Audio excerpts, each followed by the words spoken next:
Gold, trusted gold buyers. మీరు తాకట్టు పెట్టిన బంగారాన్ని విడిపించి ఈ రోజు ఉన్న మార్కెట్ ధరకు కొనబడను.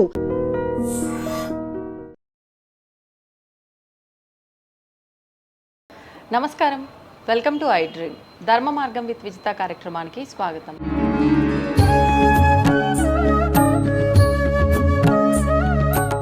నమస్కారం అమ్మా.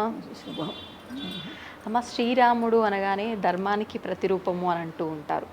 మరి సీతారాముల ఇద్దరిని ఆదర్శంగా తీసుకోవాలి భార్యాభర్తలు ఎవరైనా అంటూ ఉంటారు.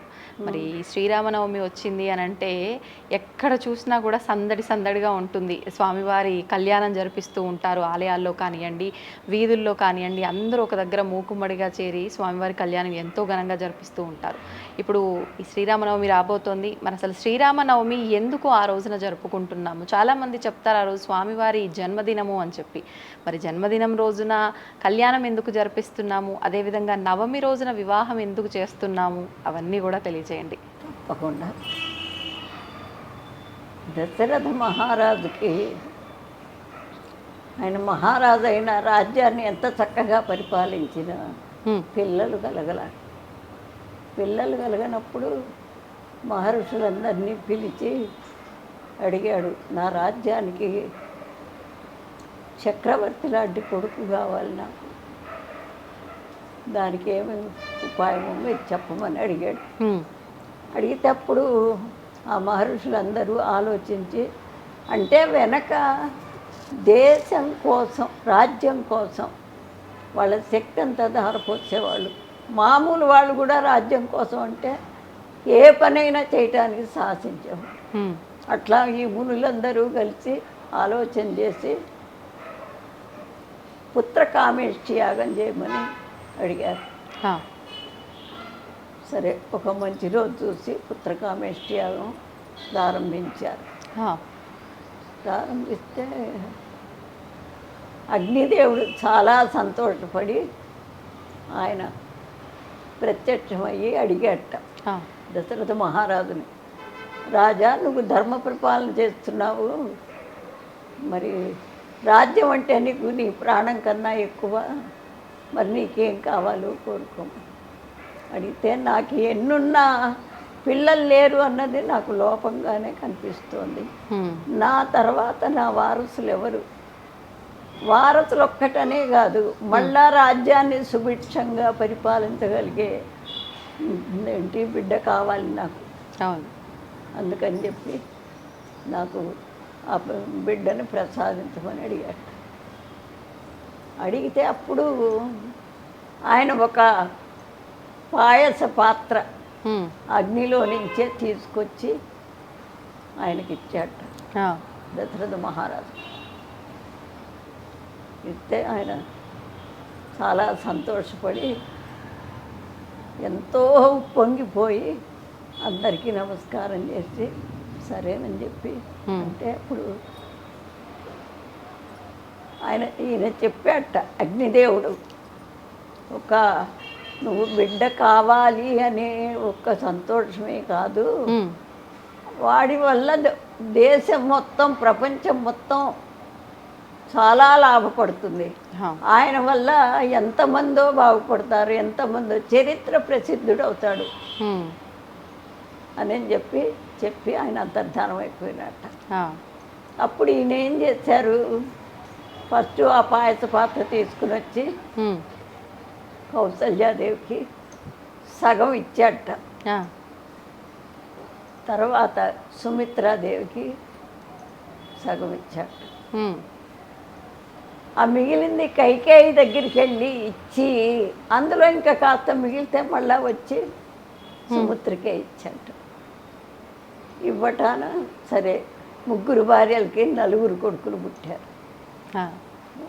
ఇక రాజుగారికి కొడుకు పుట్టాడంటే ఎంత సంతోషం.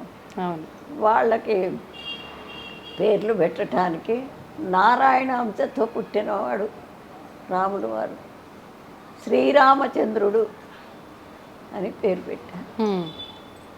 తర్వాత లక్ష్మణుడు, భరతుడు, శత్రుఘ్నుడు అట్లా పెట్టుకొచ్చారు పేర్లు. అల్లారు ముద్దుగా పెంచుతున్నారు. వశిష్ఠ మహాముని వచ్చి వీళ్ళకి అక్షరాభ్యాసం అది చేశాడు. ఆహా. అది అయిపోయి అన్ని విద్యల్లోనూ బాగా, మరి రాజుగారి కొడుకులంటే ఏం తక్కువ ఉండదు కదా, అవును పైగా కారణ జన్ములు అవును. కాబట్టి బాగా అన్నింట్లో నిష్ణాతులైనారు. తర్వాత విశ్వామిత్ర మహాముని వచ్చి, రాజా మీ పిల్లలకి ముందు రావాల్సిన చదువు అంతా వచ్చేసింది, అన్ని విద్యలు నేర్చుకున్నారు. రాక్షసులు నేను అక్కడ యజ్ఞయాగాదులు చేసుకుంటే ఆ యజ్ఞాలు జరగకుండా పాడు చేస్తున్నారు, మమ్మల్ని చాలా బాధలు పెడుతున్నారు.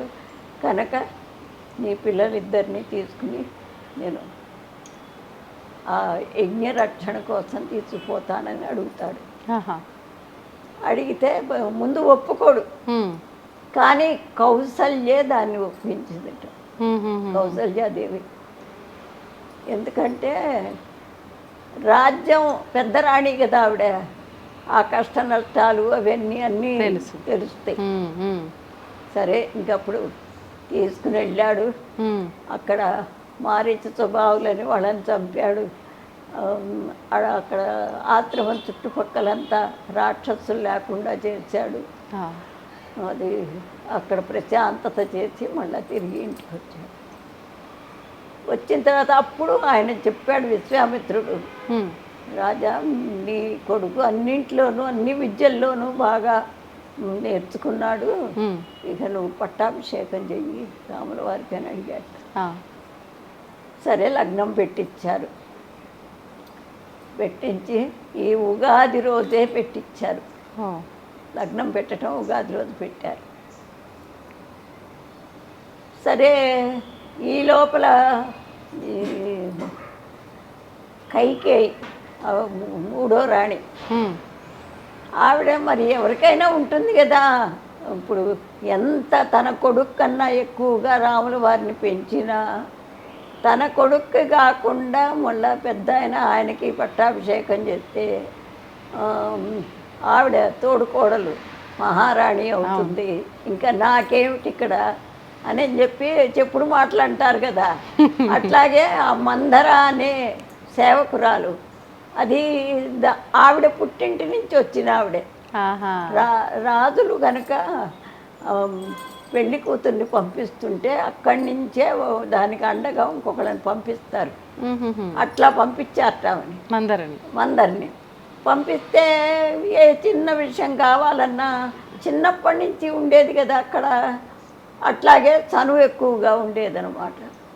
ఈ మందర చాలా నూరిపోసింది, ఏమిటి ఆవిడ మహారాణి అయితే నిన్ను ఎక్కడ పెడుతుందో, నీకు గౌరవం తగ్గిపోతుంది, మరి అందుకని చెప్పి నువ్వు ఎట్లయినా సరే నీ కొడుక్కి యువరాజు పట్టాభిషేకం, ఆయన రాజు అయితే ఈయన యువరాజులాగా ఉండేట్టు చేయించమని అడుగుతుంది.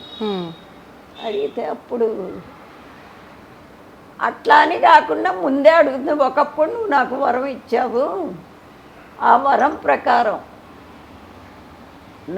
నేను ఇప్పుడు అడుగుతున్నాను, నా కొడుక్కి పట్టాభిషేకం చెయ్యాలి, రాముల వారిని అడవికి పంపించాలి 14 సంవత్సరాలు అంటే పాపం చాలా బాధపడ్డాడు. అందులో లేక అడిగాడు. అయితే ఇంకా వెంటనే ఈ కబురు రాముల వారికి తెలిసింది. ఎందుకంటే తెలియదే మనకి, ఏ చరిత్ర తెలిసినా తెలియపోయినా రామాయణం దాదాపు అందరికీ తెలుస్తుంది. ఎక్కడో చిన్న చిన్న పాయింట్లు తెలియవు కానీ టూకీగా చెప్తున్నా అందరికీ తెలుసు.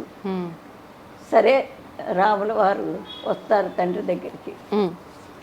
వచ్చి నమస్కారం చేస్తే అప్పుడు కైకేయి చెబుతుంది, మీ నాన్నగారు ఒక వరం ఇచ్చారు నాకు, దాని ప్రకారం రేపు పట్టాభిషేకం నా కొడుక్కి చెయ్యాలి, నువ్వు 14 సంవత్సరాలు వనవాసంలో ఉండాలి అని చెబితే తప్పనిసరిగా నాన్నగారి కోరిక నేను తీరుస్తాను తప్పకుండా అంటాడు. అది తర్వాత ఆయన పాపం చాలా బాధపడతాడు. సరే ఇతను వచ్చేసేసి తల్లితో చెప్తాడు. తల్లితో చెప్తే నీ ఇష్టం నాయన, నాన్న మాటను కాదని లేక వెళ్తున్నావు, జాగ్రత్త అని చెబుతుంది. చెబితేప్పుడు లక్ష్మణస్వామి అన్నయ్యను అంటే రామాయణంలో అసలు భార్యాభర్త బంధము, అన్నదమ్ముల బంధాలు, అవును, తల్లి తండ్రి గౌరవాలు, బంధాలు అన్నీ చక్కగా ఈయన చేశాడు. అది మార్గదర్శకంగా అందరికీ తెలుసు. సరే ఇంకా పాట లక్ష్మణుడు కూడా తయారవుతాడు. తయారవుతే సరే అనుకుంటారు వెళ్ళటానికి. అప్పుడు సీతమ్మవారు అంటుంది, నేను ఇక్కడ ఉండను, నేను కూడా వస్తాను అని. వద్దని ఎంత చెప్పినా కూడా వినదనమాట. సరే ఆవిడ కూడా బయలుదేరుతుంది. రాజులు అవటాన ఉన్న నగలు నాణ్యాలన్నీ తీసేసి నార చీరలు కట్టుకుని, వనవాసం చేసేవాళ్ళు అవే కట్టుకుంటారు. కట్టుకుని ఇక బయలుదేరుతాడు. బయలుదేరి మధ్యలోనే అసలు కళ్యాణం సంగతి ఏమిటంటే, జనక మహారాజు స్వయంవరాన్ని ప్రకటిస్తాడు. ప్రకటించినప్పుడు విశ్వామిత్రుడు అంటారు, ఒకసారి అక్కడికి వెళ్ళి చూసొద్దాం అని తీసుకెళ్తాడనమాట. తీసుకెళ్ళినప్పుడు చూస్తాడు శివధనస్సు, అది ఎవ్వరూ విరవలేరు. ఆఖరికి రావణాసురుడు వచ్చి కూడా మీదేసుకుని పడిపోతాడట. ఈయన రాముల వారు శివధనస్సు ఛేదిస్తాడు. అప్పుడు మ్యారేజ్ అవుతుందన్నమాట. అది అసలు ముందు చెప్పాల్సింది, నేను ఈ వనవాసం దాకా వచ్చాను. అయితే దీనికి అసలు ఇదేమిటి అంటే, పుట్టింది ఆయన అదే రోజు పెళ్ళి కూడా అవుతుందన్నమాట. పునర్వసు నక్షత్రం. పునర్వసు నక్షత్రం నాడే ఆయన జన్మిస్తాడు. అదే పునర్వసు నక్షత్రంలోనే వివాహం కూడా చేస్తారు.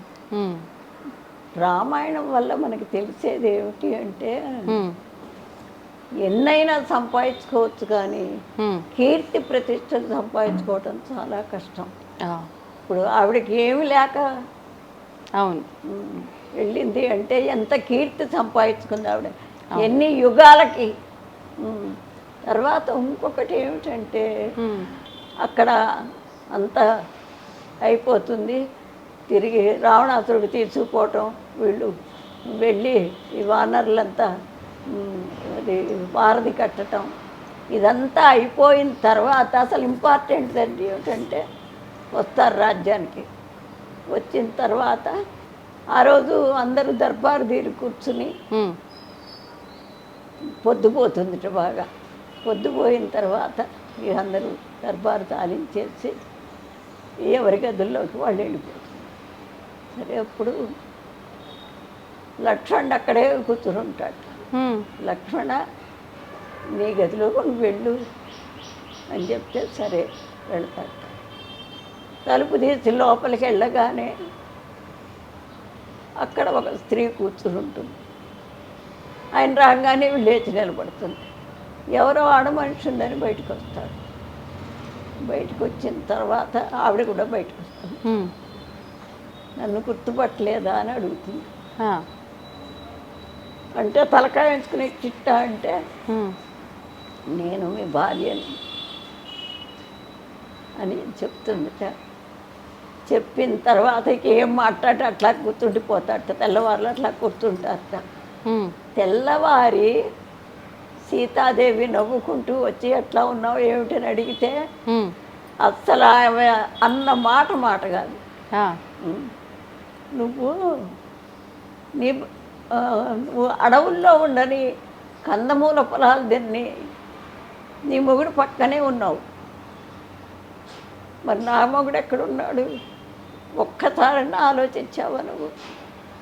నన్ను ఈ రకంగా అంతఃపురంలో ఒక బందీలాగా చేసావు నువ్వు అని చెప్పి ఆవిడ చాలా అంటుందిట మాటలు.